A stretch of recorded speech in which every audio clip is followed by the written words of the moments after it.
They're not quite blaming him for the constant rain, but furious residents in flood-hit Somerset rounded on the Environment Secretary today, claiming they've been struggling to live in third-world conditions. Owen Paterson promised a new plan to deal with flooding would be drawn up within weeks. But angry farmers and locals claim the failure to dredge nearby rivers has left the ground saturated. Our weather presenter Liam Dutton is in Somerset now. Liam. Thanks, Jackie. Well, I'm here at the Northmoor pumping station, and you can see and hear behind me a number of emergency pumps frantically working around the clock to take the floodwater from the levels and pump it out into nearby rivers. Now, I've spent the day here, and it's simply a case of water as far as the eye can see. And the residents here have had enough, and they want something done right now. With the rain still falling in Somerset, any prospect of the flood subsiding seemed very distant. But while locals may be powerless against what nature delivers, there's anger here at how the flooding is being managed. The Environment Agency has around 70 pumps like this one working around the clock, extracting floodwater from fields into nearby rivers. But some locals say this is simply not enough.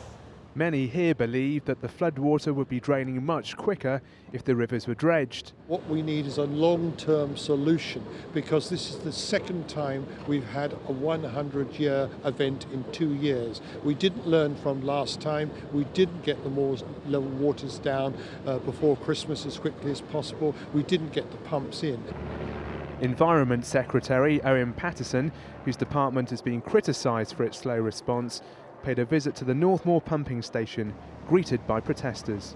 I have asked all the interested parties to give me a concrete plan in 6 weeks' time, which will provide satisfaction over the next 20 years. Now, that may well involve dredging the two main rivers, but also will involve clear long-term plans to hold water back long-term, more planting, more suds further up, and possibly a barrage further down near Bridgewater.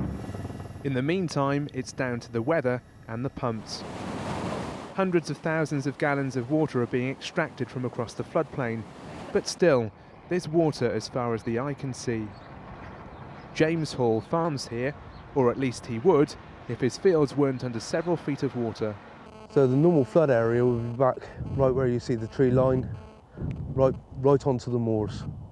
And obviously this year, it's all the way up to the farm. We shouldn't be anywhere near there.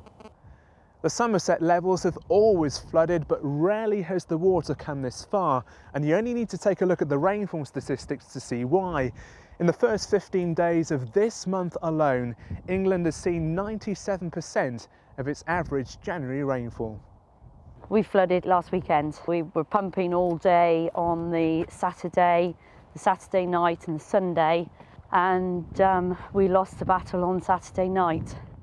Julie Shovel has been forced to move into rented accommodation after her house was flooded by contaminated water. And it's the second time she's been flooded in a year. This is the second year that they have put us in this position. This is our dream house, was our dream house. With what they've done to us now, they've taken away. I would actually ask him to buy our house off us, drown and flood the whole lot, or start being sensible, dredge the rivers, make them like they used to be 30, 40 years ago. The Environment Agency insists that widespread flooding would have happened whether or not the rivers had been dredged.